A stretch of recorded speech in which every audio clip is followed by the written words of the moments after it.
think we're ready to go. All right, well, thank you for being here today. My name is Rico, and I work with Francisco Munoz-Arriola, the Biological Systems Engineering Department and the School of Natural Resources, and Dr. Carrick Detweiler of the School of Computing. I'm a part of the Nebraska Intelligent Mobile Unmanned Systems Laboratory, or NIMBUS, and the HIH Laboratory. I'm here to talk about my first year as a PhD student, what we've been working on this academic year. And the title of this presentation is Toward an Online Optimal Control Algorithm for the TAUS. So what is the TAUS? This was the center of my master thesis and is the Tethered Aircraft Unmanned System. And what it is a power tethered UAS, and this here is the actual conduit. So it's power transmission to the UAS, so the UAS can actually stay aloft indefinitely to sample. This is out at Rogers Memorial Farm, where they had a meteorological tower where we did validation against our system.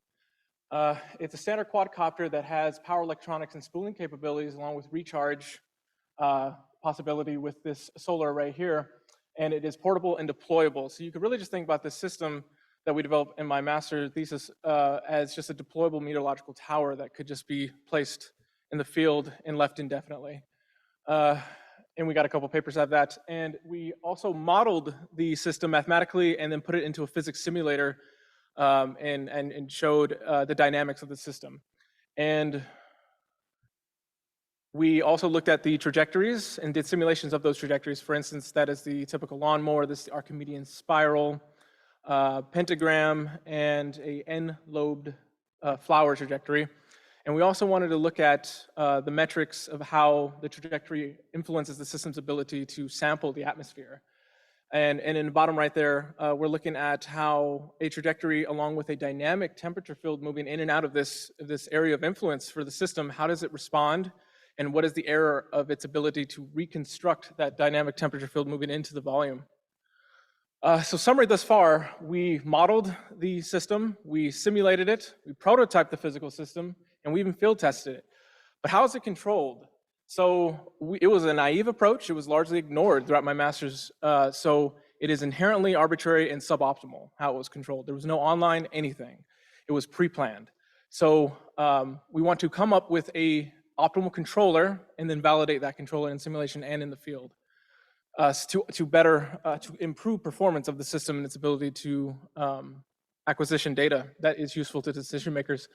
So the controller will take the form of a constrained multi-objective optimization problem. And this is just a typical bi-objective optimization where we have a design space that is constrained that gets mapped to a objective space where these are competing objectives. So you could think of it as if you wanted to build a car that was cheap and high performance. These are very competing objectives, right?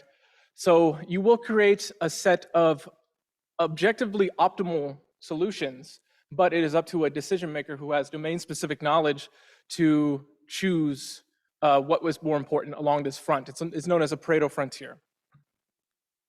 And it takes form formally as a minimization of an objective function vector and a design vector, which is subject to a set of constraints, which are just inequality constraints placed upon it.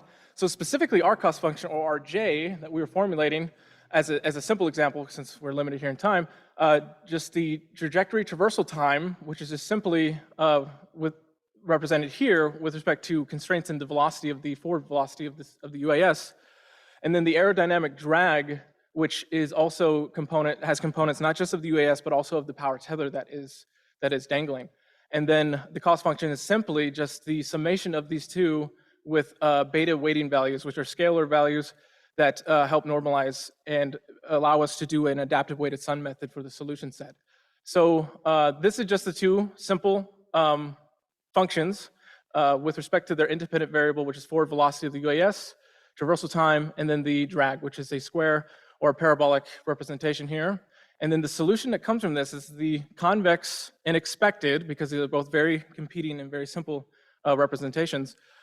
This is the solution set that is optimal. This is the Pareto frontier. So assuming you, as a decision maker, thought aerodynamic drag and traversal time were equally important, you would select the point along this curve here, and then you would back out the forward velocity necessary to minimize both of these objective functions, which in this case, as a toy example, turns out to be 0.67 meters per second in forward velocity. So we're working to expand upon that to in higher orders of dimensions, and hoping to capture the full dynamics of the tethered aircraft system, and then implement that online with an onboard computer that controls which trajectory and the rate at which it's traversing, and so on. We're also working to build our own circuits that are a sensor suite. So in the example that we did as a master's thesis, just as proof of concept, we used temperature sensors. But we would prefer to get as much data acquisition as we could from each of those points at high resolution. So it's essentially a novel high spatiotemporal resolution device. And this here is just an example of a small scale sensor suite that we've been working on. And the last thing that I've been working on in my first year is part of the US Army Research Laboratory. And it has to do with developing a mothership that deploys smaller drones to actually go and do a task. The task specifically for the US Army was to track targets, and we also wanted to monitor from the mothership those smaller UAS, and we can see here there's online annotation and tracking from the mothership of the deployed smaller ships.